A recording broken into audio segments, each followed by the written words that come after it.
the United States military has begun strikes against Al-Qaeda terrorist training camps in Afghanistan. Human rights are women's rights, and women's rights are human rights. People matter, freedom matters, peace matters, Ukraine matters. Olá, bem-vindos a mais um episódio de A História Repete-se, com Henrique Monteiro. Olá, Henrique. Olá, Lourenço. E comigo, Lourenço Pereira Coutinho. Hoje vamos falar sobre a história de Macau, território a que os portugueses chegaram pela primeira vez no longínquo ano de 1513. Para tal, convidámos Carlos Monjardino, que é, entre outros cargos, presidente da Fundação Oriente desde 1988. Antes de passarmos à conversa, uma viagem breve pela história de Macau. Em 1557, 44 anos depois dos portugueses liderados por Jorge Álvares terem chegado a Macau, as autoridades chinesas concederam-lhes autorização para estabelecerem-se no território e comerciarem. Contudo, o território não se tornou português. Por incrível que pareça, as autoridades chinesas só reconheceram a soberania perpétua de Portugal sobre Macau em 1887, a quando da assinatura do Tratado de Amizade Perpétua entre os dois Estados. Até 1639, data em que os portugueses foram expulsos do Japão, Macau foi um importante entreposto de comércio com o país do Sol Nascente, sobretudo enquanto China e Japão estiveram de relações cortadas. O território estava integrado no vice-reino da Índia, que delegava o seu comando no capitão-mor da viagem do Japão. Por sua vez, este delegava a administração num governo de terra. No campo religioso, Macau foi um ponto de partida de missionários para a China e Índia e viu-se elevada a diocese no ano de 1569. Poucos anos depois, em 1587, Macau foi elevada a cidade. No século XVII, o território foi atacado por holandeses e sofreu a concorrência das companhias inglesa e holandesa das Índias Orientais. Foi então nomeado um governador para reforçar a sua defesa.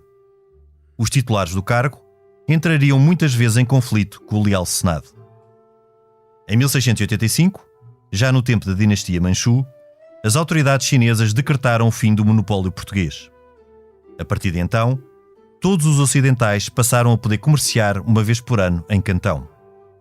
Neste contexto, e durante todo o século XVIII e princípios de XIX, os portugueses de Macau tiveram de reequacionar as suas prioridades comerciais. O comércio com outros territórios, como Timor, de onde provinha o sândalo, muito apreciado na China, tornou-se então uma realidade. No século XIX, assistiu-se a uma crescente pressão ocidental para que a China abrisse os seus portos ao comércio internacional. Em 1841, na sequência da Primeira Guerra do Ópio, foram assinados os chamados Tratados Desiguais com o Reino Unido e Hong Kong passou então a principal porto comercial ocidental na China. Os portugueses procuraram reagir dentro das suas possibilidades. Com o liberalismo e o fim do Estado português da Índia, foi instituída a província de Macau, Timor e Solor. Em 1846, o governador João Ferreira do Amaral expulsou os mandarins, legalizou o jogo em 1847 e, apesar de ter sido assassinado em 1849, conseguiu reforçar a autoridade portuguesa no território. Durante a Segunda Guerra Mundial, e quase milagrosamente, Macau não foi ocupado pelos japoneses, apesar do cônsul do Japão exercer grande influência sobre o território. Mais tarde, já depois da Revolução Comunista, a China sofreu um embargo comercial decretado pela ONU, pelo que Macau voltou a ganhar relevância. No entanto, a presença portuguesa tornou-se cada vez mais contestada, sobretudo pelos elementos afetos ao Partido Comunista Chinês. Após o 25 de Abril e o início da descolonização, a China opôs-se a uma transferência imediata do território. Em vez disso, propôs o início de negociações para a transição.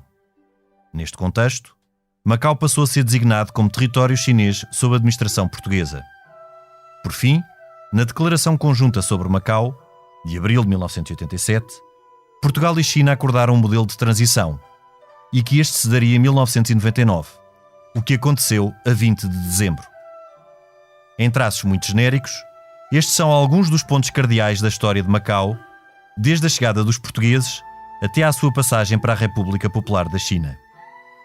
Imagino que a história do território seja um enigma para a maioria dos nossos ouvintes, e é esse que procuraremos agora desvendar.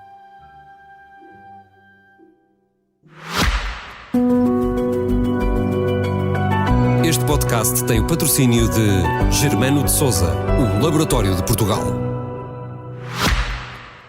Carlos Bonjardino, o que eu vou fazer é uma pergunta para lá do espaço temporal que o Lourenço acaba de apresentar, como sempre, com grande concisão. Aquilo que Portugal acordou com a República Popular da China, que deu depois origem à transição de poder a 20 de dezembro de 1999, tinha uma série de salvaguardas que têm a ver com a nossa cultura política, com a nossa cultura geral, com a nossa história, com tudo isso. Acha que tudo isto está a ser cumprido 24 anos depois, ou há ali muita coisa... Já é que isso é uma maldade que você me está a fazer. Eu sei, foi de propósito. Estando na posição em que estou, tenho que dar uma resposta diplomática, embora eu não seja muito diplomata por natureza. Mas esteja à vontade. Grosso modo, até há relativamente pouco tempo, as coisas estão-se a processar conforme ficou decidido na declaração conjunta. Ultimamente, as coisas têm mudado um pouco e temos vindo a constatar, por parte da China, um maior peso e uma maior pressão para que as datas que foram acordadas, nomeadamente os tais 50 anos, até 2049, estejam um bocadinho a ser pressionadas. Acha que isso tem a ver com Hong Kong? Tem que ver um bocado com Hong Kong e com o que se passou em Hong Kong e com os movimentos da chamada pró-democracia de Hong Kong. Claro, que nunca houve em Macau, porque Macau nunca teve esses movimentos. Mas houve um contágio relativamente a Hong Kong. Houve, certamente. Mas há uma diferença brutal entre Macau e Hong Kong, que aliás ele na introdução disse, não é? Enquanto Hong Kong resulta de uma guerra, aliás, um pouco vergonhosa. De uma imposição. Não, mas a guerra em si é vergonhosa, a guerra do ópio e tudo isso. Macau, que antecede isso 300 anos, mais de 300 anos, foi já resulta em si do acordo, é um aluguer, a gente tinha que pagar talvez 300 TLs ou qualquer coisa. Desde o século XVI. Desde o século XVI. Portanto, temos uma situação completamente diversa da de Hong Kong. Por esta relação a esses alugueres, já agora, o Dr. Salazar, a certa altura, achou que estava a pagar demais, porque ele era um bocado unhas de fome. Um bocado? Para não dizer bastante. E então havia uma ilha que estava incluída nisso, que era a Ilha da Montanha. E ele, pura e simplesmente, resolveu largar a Ilha da Montanha e não pagar mais, quer dizer, o aluguer, e ficámos sem a administração da Ilha da Montanha. Mas isto é só para um pequeno comentário. Não, eu acho que o que você estava a dizer, Macau é muito diferente de Hong Kong, de facto. E há, sobretudo, uma ligação da China a Macau e, diria, aos portugueses, que é muito diferente daquela ligação que houve desde sempre, desde Hong Kong e Hong Kong, entre a China e a Grã-Bretanha. Dizem até que o facto da transição ser a última, não é? Hong Kong ter sido em 97 e Macau em 99 também foi uma espécie de... A China não esqueceu a forma como teve que ceder Hong Kong, não é? Por ser imposto. E quis até dar essa deferência a Portugal. Havia umas pessoas que diziam, a certa altura, já depois de Hong Kong ter sido entregue à China, que nós íamos ficar em Macau para o resto do século e não sei o quê, mas atrapalhar. E eu sempre disse, não, o que está combinado é 2 anos a seguir à entrega de Hong Kong, e Macau vai ser entregue. E até tivemos uma discussão engraçada com um chinês das estruturas políticas da China que estava em Macau, que um dia a falar sobre o assunto, ele virou-se para mim, que não é habitual, e disse, mas quando é que você acha que devia ser a entrega de Macau? E eu disse, deve ser antes do final do ano, de 1999, e já agora, olha, no dia dos meus anos, que é no dia 22 de dezembro, se você não se importa bem. E ele riu-se muito, e não foi no dia 22, mas foi no dia 20. Pois. Mas já, posso só aqui pôr uma questão. Eu acho que os chineses, toda a diplomacia chinesa é conhecida por dar muita importância a estes pequenos atos rituais, formais, simbólicos, Sim. que dá primeiro Hong Kong, existe primeiro Hong Kong e só depois Macau. Eles reafirmam muito a amizade com Portugal, coisa que não fazem em relação ao Reino Unido. E tudo isso é muito certo. Mas, no entanto, para eles, quer dizer, o essencial do que se estava a transformar Macau nos últimos anos da administração portuguesa, quer dizer, logo a seguir ao 25 de Abril, por um lado continuaram, ou seja, a conquista do mar, ou o assoreamento do Rio das Pérolas, ou como se chama. O território quase que dobrou, não é? Sim, quase que dobrou. Sim, eu lembro. Por outro lado, também é verdade que Portugal, a seguir ao 25 de Abril, quis logo devolver Macau. Foram os chineses que não quiseram, disseram calma. Não quiseram uma transição abrupta. Não quiseram, de facto não quiseram, porque eles, a cabeça deles, tinham de facto isso que acabámos de dizer, tinham primeiro Hong Kong e depois Macau. E eles meteram isso na cabeça e cumpriram, e nós tivemos que cumprir porque eles queriam que fosse. E mais uma vez é perceber a mentalidade e o pensamento chinês que é diferente do nosso, não é? Mesmo o facto de haver uma região administrativa especial de Macau com um estatuto que se calhar na nossa mentalidade ocidental parece um pouco ambíguo, não é? E dar para... e mesmo estes dois sistemas da China são muito difíceis de compreender para um ocidental. Um país, dois sistemas. Um ocidental não consegue encaixar... Pois a gente acaba por se habituar e o problema é o que estava a dizer aqui o Henrique. É saber se isso é cumprido ou não é cumprido. Sim. Os termos da declaração conjunta. Eu hoje estou um pouco decepcionado em relação à maneira como os acordos estão a ser cumpridos. Mas o poder da China modificou-se muito também de então para cá.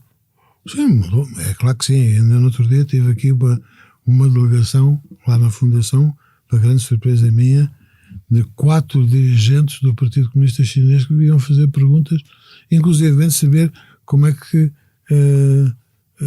a China se devia comportar em relação ao mundo na situação atual em que parecia que toda a gente estava desconfiadíssima da China. E começámos a falar das telecomunicações também, e eu disse, vocês têm que perceber que a gente também não quer ficar refém do que quer que seja. E, portanto, temos que defender aquilo que nós consideramos que é a nossa liberdade e a nossa autonomia. Mas isso é interessante porque demonstra uma preocupação da China em perceber o outro lado. Sim, claro, mas agora é porque estão um bocado pressionados. Claro. Eu não tenho... Aqui há um ano atrás isto não teria acontecido. Não, foi depois do 5G e a Huawei. Essas sentiram. Mas voltando agora atrás, mesmo historicamente, Macau sempre teve uma diferença. Quer dizer, Macau nunca foi uma colónia, em primeiro lugar. Sim, quer dizer, foi vagamente quando. Foi vagamente no final do século XIX e durante uma parte do século XX, mas muito vagamente. Sim, dentro daquela onda colonial. Exato. Dentro da onda colonial em que tudo era colónia. Mas Macau nunca foi verdadeiramente uma colónia. E a prova disso é que o primeiro governador português de Macau só aparece no século XVII, ajuda-me, porque antes disso são os mercadores com o leal Senado, os mercadores portugueses que faziam o interposto entre China, Japão, Europa e tudo isso, são eles com o leal Senado, que é muito antigo, não é? Das instituições mais antigas de Portugal, ou do mundo, ou do que se queira dizer, é de facto o leal Senado, que é uma câmara, espécie de câmara de comércio, não é? Sim, antes era uma espécie de câmara corporativa, depois passou a ser uma espécie de câmara municipal. Porque formalmente nem seria possível que fosse um governo, porque Macau não era território, era um território alugado e provavelmente até o facto de ter sido alugado salvou e criou ali uma espécie de um cordão à volta de Macau que impediu que fosse atacado, não é? Porque se fosse um território português, muito mais facilmente a China poderia ter entrado e subtraído a influência portuguesa. Sendo alugado, teria, estou eu a especular, eventualmente um estatuto aceitável para os chineses. Mas o 1, 2, 3 mostra que a China não quer de facto entrar em Macau. Não. Porque se eles quisessem entrar, tinham entrado. Claro. Estava a fechar a água. Porque, exatamente. Mas se calhar não quiseram entrar porque era alugado. Se fosse um território autónomo português, entrariam para... Na altura aquilo já não se pagava praticamente nada. Não se pagava nada. Já havia, eu penso, mas o Carlos Monjardim, claro que sabe disto milhões de vezes mais do que eu. Do que nós.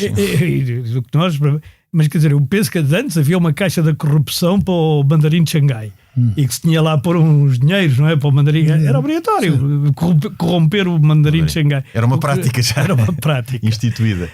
Mas depois, pura e simplesmente, se deixou de pagar. E Portugal até ocupou umas ilhas, entre as quais a da Montanha, não é? Sim. E uma outra que era da Pomba, ou uma coisa semelhante. E que depois acabaram por se perder, porque os japoneses também as ocuparam e depois devolveram. No fim da guerra foi devolvida à China. Mas eu acho, Henrique, que isso foi só no século XIX, com aquele governador, com o Ferreira do Amaral, que consegue expulsar os mandarins e esse controle sobre... Sim. O Ferreira do Amaral, mas também não é por acaso que o Ferreira do Amaral acabou da forma como acabou. Assassinado pelos chineses. Pois. Exatamente, com a cabeça separada do corpo, digamos. Desmembrado. Houve uma altura que eu julguei que me ia acontecer a mesma coisa. Sério? A história não se repete, felizmente. E também não se chama Ferreira do Amaral. Não me chamo Ferreira do Amaral. Nem sou parecido com o Ferreira do Amaral, de facto. Não, mas eu digo isto de brincadeira porque eu sou muito contestatário e durante o meu período lá em Macau, que foi um período curto, mas muito intenso, de facto nunca passei por uma intensidade tão grande quanto tem a intensidade porque passei enquanto estive lá no governo. Recordo-nos só, portanto foi de 80, foi de 86 e 87. Portanto foi no período das negociações. Foi no período das negociações, ainda fui a Pequim a assistir à assinatura do acordo e curiosamente, já agora, quando fui lá à assinatura do acordo, perguntei para cá, para Lisboa, se deveria ir ou não. E perguntei a quem? Ao meu patrão, que era o Dr. Soares. Presidente da República na altura. Exatamente. E perguntei-lhe e disse, acha que eu devo ir? Não, você tem que ir. Então, disse, bom, pronto. Lá disse ao governador, eu vou ter que, o Dr. Soares quer que eu vá, portanto eu vou. Então, eu e o governador tínhamos uma relação assim um bocadinho. O governador era o Dr. Pinto Machado. Era o professor Pinto Machado. Né? E fomos. Eu fui. Ele foi, obviamente. Eu fui e fui mais um secretário adjunto. Por estranho que pareça, nós não fomos convidados pelos chineses, porque os chineses recusaram-nos a convidar pessoas que estavam no governo de Macau, ou que vinham com o labelo Macau. Sim. E, portanto, nós tivemos que vir incluídos na comitiva do professor Cavaco Silva. Pois. E eu achei aquilo uma coisa absolutamente inacreditável. Seria por ser uma relação Estado-Estado e não com um território que eles não consideravam ao mesmo nível. Além de que consideravam que Macau era mais deles já era mais deles do que nosso. Pois. E aquilo foi uma coisa, porque eu obviamente percebi isso, engoli, um bocado contrafeito. O meu colega de governo que chegou a Pequim, quando eu lhe disse, lá, você vem aqui, mas não é convidado por China, é convidado por China. Mas porquê é que não sou convidado por China? Porque não é convidado por China. Vamos já embora, queria ir embora para Macau. E eu disse ao professor Pinto Machado, diga lá a esse rapaz que se acalme, porque isto não há nada a fazer, é assim, e a gente tem que estar aqui. Perceber as regras de jogo. E assim foi. Mas não quiseram convidar-nos como representantes do território de Macau. Será que o Partido Comunista Chinês e a República Popular da China, apesar de em 1887, obviamente, haver um tratado de amizade perpétua, eles de alguma forma renunciariam a esse tratado por ter sido feito por uma China que não era a República Popular? Sim, claramente. Portanto, a abordagem deles era completamente diferente. Eu, segundo julgo perceber, a China só quando esteve muito fraca, portanto, no final do século XIX, depois das guerras do ópio, essas coisas todas, é que reconheceu mais ou menos, e aliás Portugal aproveita para fazer um tratado também nessa altura, e exato. Mais tarde os comunistas chineses acham que é mais um dos tratados impostos pelos ocidentais, não é? Sim. Mais um iníquo. Mais um tratado iníquo. Porque a China, de resto, mesmo antes disso, antes da guerra do ópio, nunca reconheceu propriamente aquele território como português. Não. Reconheceu como a gente podia de lá estar. Sim, e isso eles respeitaram. Era um interposto, no fundo, que eles autorizavam. Começar lá. E começar. E a gente, aliás, começou por dizer que queríamos lá ir para fazer secas. Né? Secar as velas, secar as coisas. Aquilo, aliás, na origem na etimologia da palavra, penso que tem a ver com aquele santuário que há de Maha, não é? Omaha, e o porto que é Omaha, assim uma coisa. E portanto nós nunca foi de facto uma colónia, nunca teve nada a ver com a ideia do aquele estatuto colonial que havia, sei lá, em Angola, Cabo Verde, Moçambique. Voltando só um bocadinho atrás, no campo desta longa história, e que Macau é sobretudo um interposto comercial, também vimos que seria um ponto de passagem de missionação, não é? Para o Japão e para a Índia e para outros territórios, mas identificamos aqui ciclos até comerciais. Primeiro com o Japão, depois com Timor, o Sandal, por engenho dos portugueses que tiveram que arranjar alternativas exatamente por terem a concorrência inglesa e holandesa, e depois temos a partir de 1847 a permissão do jogo, que já foi mais uma vez com este Almirante Ferreira do Amaral, que depois, e corrija-me se eu estiver enganado, foi um ciclo que se manteve com importância primordial até ao fim. Até ao fim. Até hoje. Até ao fim do português, mas hoje em dia continua. Sabes que em 2011, o mês de outubro de 2011 deu mais rendimento que o último ano inteiro em que os portugueses lá tiveram. O desenvolvimento do jogo de Macau ultrapassou Las Vegas, penso eu, mas muito de largo. Las Vegas e Atlantic City juntos era inferior, as receitas eram inferiores às receitas de Macau. Aqui tem. Mas graças sobretudo à paixão dos chineses pelo jogo. Sim, basicamente é isso. É 56% do turismo de Macau é proveniente da República Popular da China, não é? Ou até mais. Ou até mais, talvez. Eu quando lá estive em 2005, e também foi o que me disseram, é que... Também convidado para o governo chinês. Não foi a convite do governo chinês. Por acaso foi das autoridades macaenses, mas não do governo chinês. Mas que muitas vezes era quase um prémio para alguns funcionários do partido poderem cruzar e entrar em Macau para jogar, não é? Embora tivessem tido grandes problemas com esses funcionários ou outros funcionários que tinham de facto o vício do jogo e que desbarataram fortunas e inclusivamente cometeram alguns atos não muito transparentes para obterem os fundos para poderem jogar a Macau. E tiveram ali grandes problemas com alguns deles. O jogo em Macau sempre foi, quer dizer, eu nunca fui a Macau depois de 99, portanto nesse aspecto sou totalmente português. Fui 5 ou 6 vezes a Macau, mas sempre na altura da administração portuguesa, se é que aquilo era a administração portuguesa, porque a primeira vez que uma pessoa ia a Macau tinha a ideia que chegava lá e podia falar português, não é? Até perceber que para apanhar um táxi tinha que levar um papel escrito em chinês a dizer para como é que ia, porque não havia um chofer de táxi que falasse português. A comunidade é muito pequena, não é? Aliás, eu durante os 3 dias ou 4 que lá estive, vi-os todos os dias em todos os... Não, pois esse era um dos problemas de Macau, não era? O caso toda a gente se conhecia e nem toda a gente se dava bem, portanto aquilo era... Não, toda a gente se dava mal. Pronto, eu não queria ser tão duro. Toda a gente se dava mal, andavam sempre a meter-se na vida uns dos outros. Eu não podia sair à noite, porque no dia seguinte disseram: você esteve neste sítio assim, até às 500 e não sei o quê e tal. Não estive, como é que vocês... Alguém passou e viu o seu carro e não sei o quê e tal. E toda a gente sabia a vida uns dos outros. Era uma coisa impressionante. Pois, um bocadinho asfixiante nesse aspecto. Era muito asfixiante. Sim, e como era um território pequeno, ainda por cima com o volante à direita, que era uma coisa que não ajudava aos portugueses, dava-se a volta, incluindo Taipei e Kluan e tudo isso, dava-se a volta àquilo aí, sei lá, uma tarde, nem uma tarde, menos uma tarde, quer dizer, portanto, uma pessoa não tinha muito sítio para ir. Às corridas de cavalos, que é uma coisa que cá não existe, não é? Não existe no sentido, não tem aquela importância. Era o jogo que os funcionários não podiam jogar. Os funcionários portugueses, claro, por uma questão, por definição, não podiam jogar. E depois havia assim uns cabarés, umas coisas, havia o Hotel Lisboa. O Hotel Lisboa, que tinha um excelente restaurante japonês. Sim, ótimo restaurante japonês. E havia o Grande Prémio de Macau, que era algo importante em Fórmula 3. Ainda há, penso eu. Continua a haver. Se falarmos um bocadinho na China e no que foi a evolução da China, não indo mais para trás, mas a partir do século XIX, que é um momento de choque e de ruptura com o mundo ocidental, não é? Quando o Ocidente impõe à China a abertura dos seus portos, o que marcou sempre muito os chineses, não é? E inclusive até algo que foi, penso eu, também um trauma chinês, foi com a rápida evolução do Japão a partir de determinada altura. E a ocidentalização e a capacidade do Japão, inclusive, ter vitórias sobre potências ocidentais. Por exemplo, no caso da Rússia, em 1905, foi a primeira vitória de uma potência asiática, se bem que a Rússia é mais asiática do que europeia em toda a extensão do seu território. Mas a China foi criando desde essa altura não sei se a palavra será esta, porque as palavras contam muito, não é?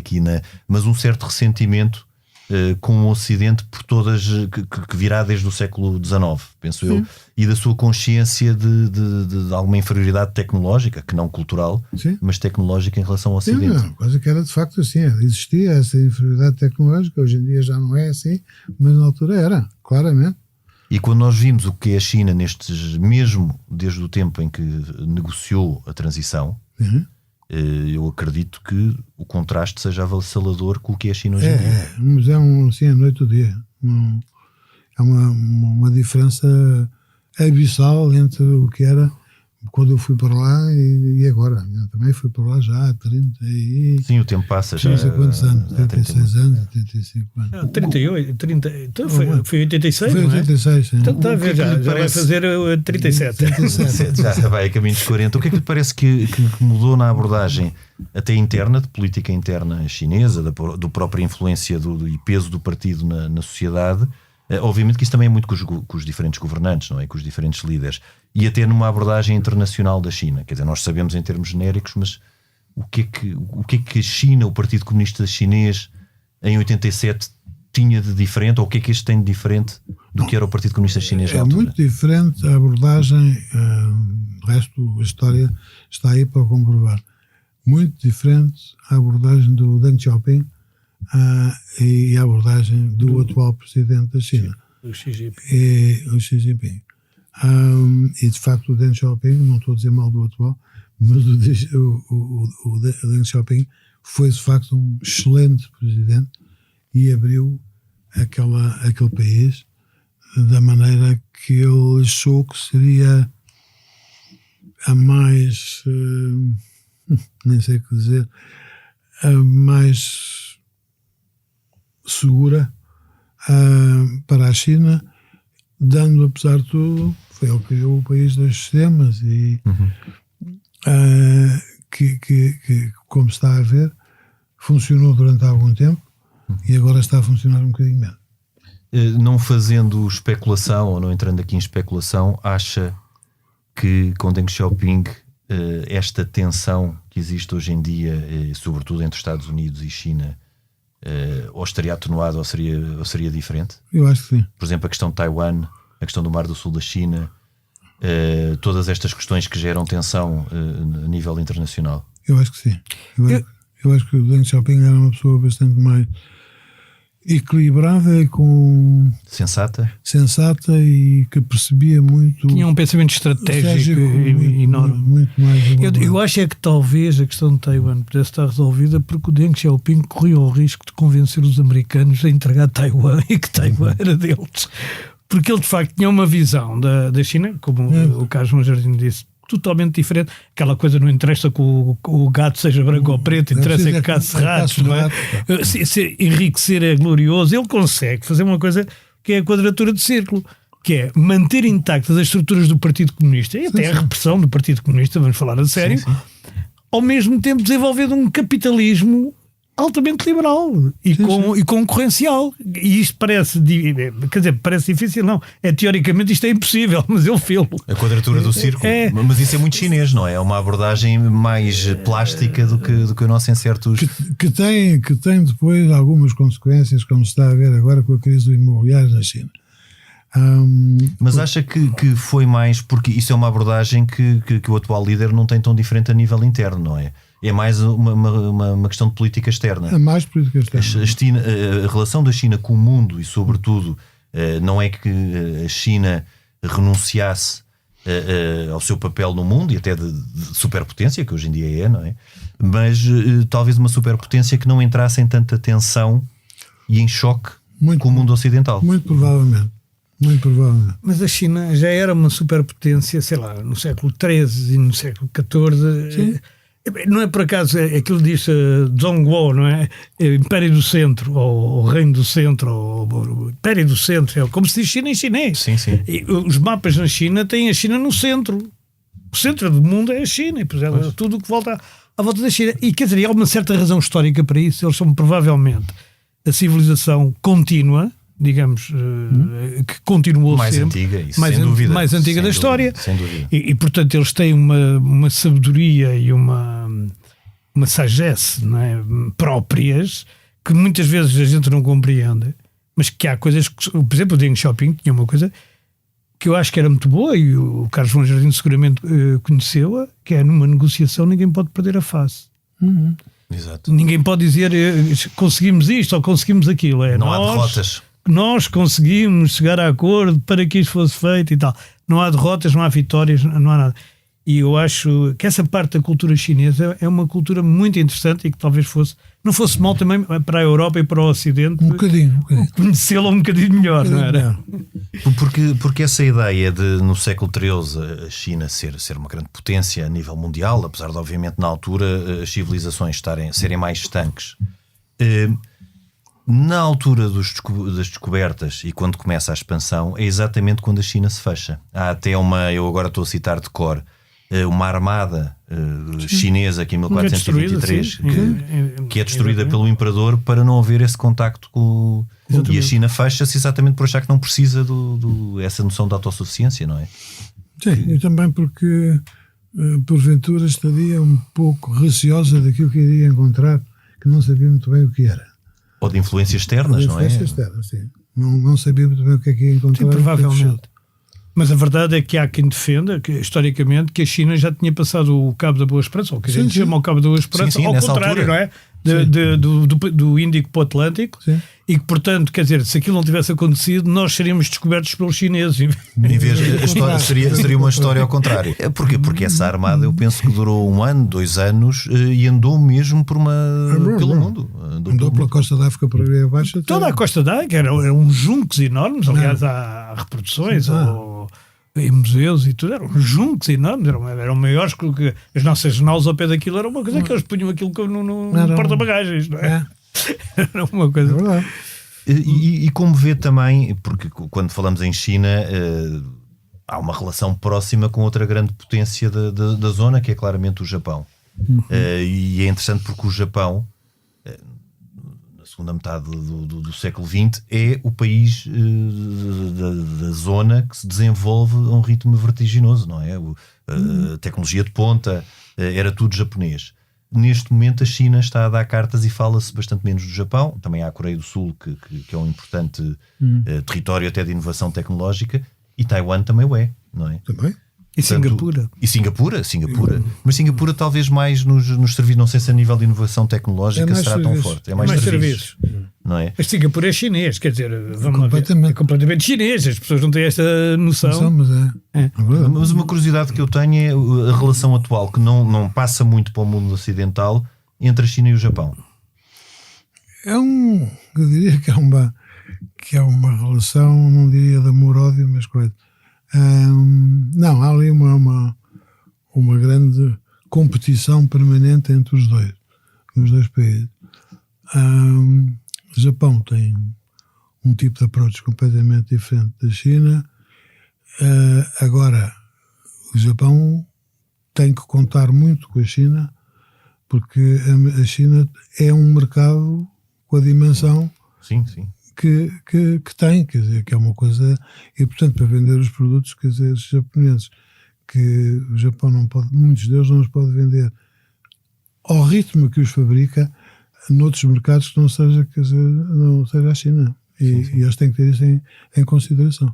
E a China também tem outro vizinho com quem nunca se deu bem, que é a Índia, não é? Portanto, se bem que tem os Himalaias ali, mas a Índia vai ser cada vez mais Já está a ser. Um Estado importantíssimo a nível mundial. E vai ultrapassar, em população, vai ultrapassar a China muito breve. Já ultrapassou. Isso, e a relação entre os dois continua um bocadinho de costas voltadas. Sim, mas como nos negócios não há costas voltadas, eles acabam por fazer os seus negócios um país com o outro. Mas é o que eu estava a dizer, é que o Japão está sempre limitado, muito limitado em termos de mercados.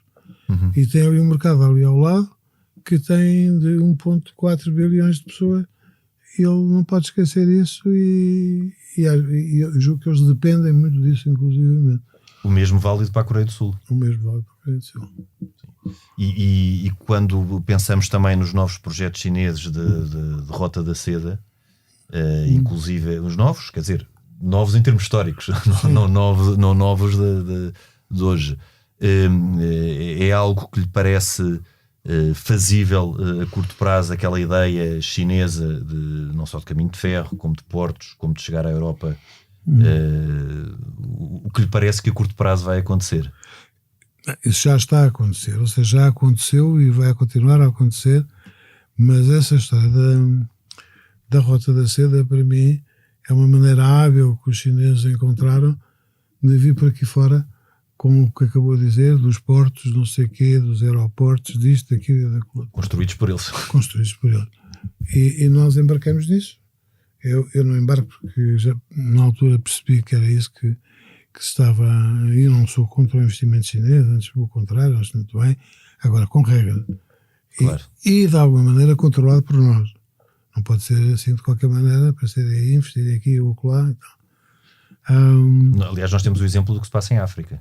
Sim. O Brasil também já está a ser um bocadinho colonizado pela China. E em relação à África, isso ainda é mais notório, até porque não se pode comparar um país da África com o Brasil, mas ainda é mais notório. E controlam tudo, basta, despejam para lá uns milhões de dólares e controlam os setores-chave da economia desse país. E acha que no futuro, com uma aproximação à Rússia, uma aproximação maior, não é? Porque nós assistimos, que é deste século, não é tempo anterior, com tarefas diferentes, não é? Portanto, a Rússia numa posição subalterna em relação à China. A China, sim, claramente, até porque não tem o poder económico que tem a China. Não tem o poder económico. Nem a inventividade. Porque os chineses e os japoneses são conhecidos por copiarem tudo o que é bom.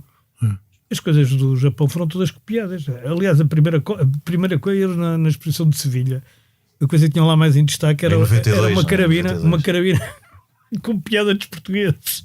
Que eles tinham feito peça por peça, quer dizer, e os carros, e inicialmente, e tudo os japoneses eram mais ou menos copiados. Aliás, os chineses estão a fazer mais ou menos a mesma coisa.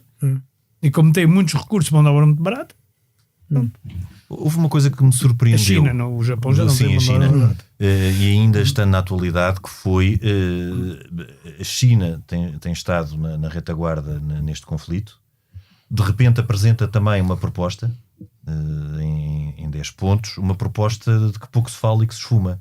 E a mim fez-me um bocadinho de confusão como é que tradicionalmente um país tão prudente em termos diplomáticos apresenta uma proposta que no fundo acabou por ser desconsiderada ou por não ser considerada sequer uma mais-valia para e isso fez-me não percebi bem, porque pensei que em termos diplomáticos a China testaria muito e só apresentaria em público uma proposta caso lhe visse alguma viabilidade, pelo menos de ser equacionada pelas partes. Como é que vê a forma como a China está a acompanhar o conflito entre a guerra provocada pela invasão russa da Ucrânia? Está a tentar não se meter no meio daquilo. Aquilo já é complicado de si assim. E tem um problema porque sente que o mundo ocidental está claramente a favor da Ucrânia e que a Rússia está claramente e eles não querem estar de costas voltadas, quer dizer, também para a Rússia. E, portanto, estão ali numa que não sabem muito bem para onde é que vão depender. Na sua típica ambiguidade. Na sua típica ambiguidade. Eles, aliás, têm planos muito... Uma vez, um membro do Ministério dos Negócios Estrangeiros disse-me já há 20 anos que eles tinham um plano há 90 anos, que é uma coisa para nós esmaga-nos, para passar o chinês... Os chineses, tanto o mandarim como o cantonês, como sabes, são... Desapareceu um bocado agora. Sim, mas eram duas línguas com o mesmo alfabeto, ou com o mesmo ideograma, não é? Sim. Passar aquilo para cursivo. E tem um projeto. Agora, esse projeto demora muito... É como quando o Deng Xiaoping estipula um país, dois sistemas. Isto foi a seguir à morte de Mao Tse-tung. Mao Tse-tung morreu em 86. Aliás, foi quando em 76, 10 anos antes do Carlos Moura Jardim ter ido para Macau. Portanto, quer dizer, isto tem quantos anos? Quase 50, não é? Esta ideia de um país, dois sistemas. E eu acho que uma das coisas que a China sabe fazer, até talvez pela sua cultura milenar e pelas suas tradições, é fazer coisas a longo prazo e depois para ter aquilo que a gente, não por acaso, chama paciência de chinês. Sim. O mesmo em relação a Taiwan, não é? Porque é mais uma situação extremamente ambígua, mas aqui também uma situação ambígua dos ocidentais. Os Estados Unidos não têm uma embaixada em Taiwan, porque não poderiam Ninguém ter, reconhece. Não é? Que não reconhecia, mas tem um centro de negócios que no fundo é uma embaixada. É sempre a mesma coisa. Taiwan tem vários países, agora já há poucos, onde tem de facto os centros de negócios, como tem aqui. Pois. Tem cá um centro de negócios também. Como é que lhe parece que essa situação vai evoluir? Vai se manter assim ad eterno? Eu gostava. Eu acho que todo mundo gostava, não é? Todo mundo gostava que fosse assim. Eu gostava, mas não sei se aí os chineses têm paciência. Isso os taiwaneses ou taiwaneses, não sei se diz assim, Sim. têm habilidade. Porque também há radicais em Então, Taiwan. Contra. Sim. Sim. E se o Ocidente também não entra numa precipitação, não é? E não entra em provocações que podem evitar desconhecimento. Isso acho que a única provocação só poderia vir dos Estados Unidos. Sim, mas a ida, por exemplo, acha que os chineses interpretaram quando a Presidente do Congresso, Nancy Pelosi, vai até sem coordenação com a administração Biden e com o governo, vai a Taiwan? Não gostaram nada. Isso não devem ter gostado nada. Não é? Nada, mas disseram claramente. Não gostaram rigorosamente. Sim, não foi uma coisa que fosse dita por baixo da mesa. Disseram em público 30 vezes. Mas muito do que se fala também, que pode ter algo de alarmismo, de a seguir a esta guerra na Ucrânia virá uma guerra pela posse de Taiwan e no Mar do Sul da China, que é o próximo foco de conflito mundial. Parece-lhe que isso há razão para alarmismo? Eu acho que isso é muito arriscado e acho que não. Acho que vão tentar manter este status quo durante mais um tempo, o maior tempo possível, porque senão seria uma desgraça. Será mais uma questão retórica? Mas eu tenho que ir apanhar o avião. Tenho. então talvez uma última pergunta posso fazer.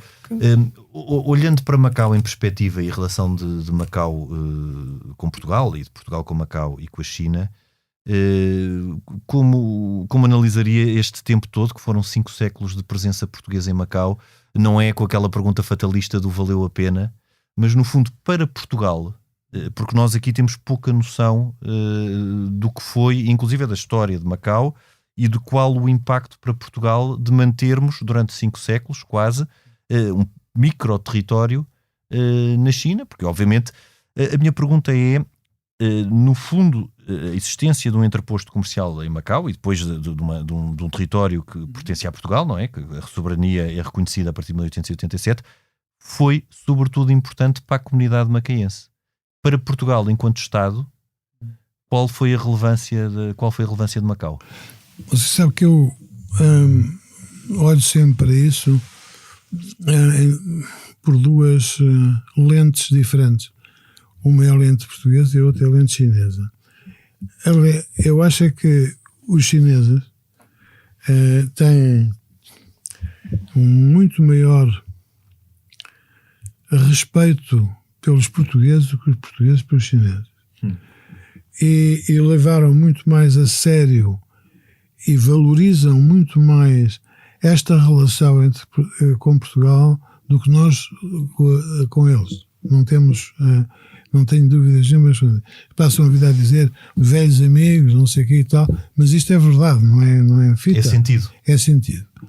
E eu sinceramente acho que nós perdemos algumas oportunidades porque não valorizamos aquilo que os outros, ou seja, a China, pensam e sentem em relação a esta relação com Portugal. Não os compreendemos. Não.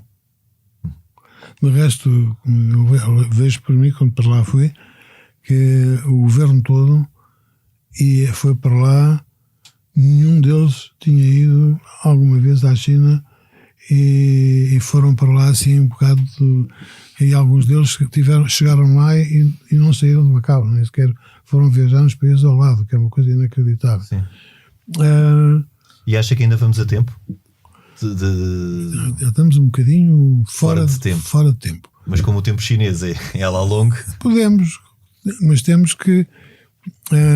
eu uma vez disse uma coisa aos chineses que eles não levaram muito a bem, foi que nós não podemos aceitar tudo aquilo que os chineses nos dizem e aceitar aquilo que eles nos impõem, e devemos ser firmes na negociação com os chineses. E, contrariamente ao que as pessoas normalmente, talvez por comodismo, pensam, eles valorizam mais isso do que a subserviência. Sim. Muito mais. Sim. In fine, eles chamavam-me nomes a mim, porque eu era um bocado... diziam que eu era como o Patton, era o Patton português, ou seja, chamaram-me um nome feio, que não digo Tabia Salomé, não digo o nome que eu, porque eles chamavam ao Patton um nome muito feio. E depois, passado um tempo, chamaram-me a mim o Patton português. Porque, de facto, eu gostava de negociar com eles, eu gosto de negociar com toda a gente, é a minha especialidade. E gostava muito de negociar com eles, mas não servia de capacho. Claro. Quer dizer, e eles respeitam isso. Ou seja, o que, em conclusão, o que é preciso numa relação futura ou para manter esta relação de Portugal com a China, e até para Portugal poder ser relevante no diálogo entre a China e o mundo ocidental, e nós sabemos fazer respeitar. Respeitá-los e sabemos fazer respeitar. É isso mesmo. Carlos Monjardim, muito obrigado por ter vindo ao A História Repete-se. Henrique, nós até para a semana. Até para a semana. Este programa tem o apoio de Germano de Sousa, o Laboratório de Portugal. A gravação e sonoplastia esteve a cargo de Salomé Rita. Nós voltamos na próxima semana, noutro tempo e noutro espaço.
Este podcast tem o patrocínio de Germano de Sousa, o Laboratório de Portugal.